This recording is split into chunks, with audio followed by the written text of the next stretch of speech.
என்றும் விளையாடுது.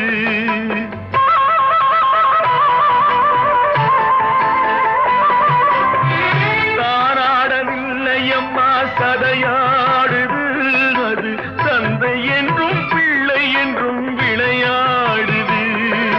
பூவாக வைத்திருந்தேன் மனம் என்பது அதில் பூனாகம் புகுந்து கொண்டு உறவென்றது. அடி தாங்கும்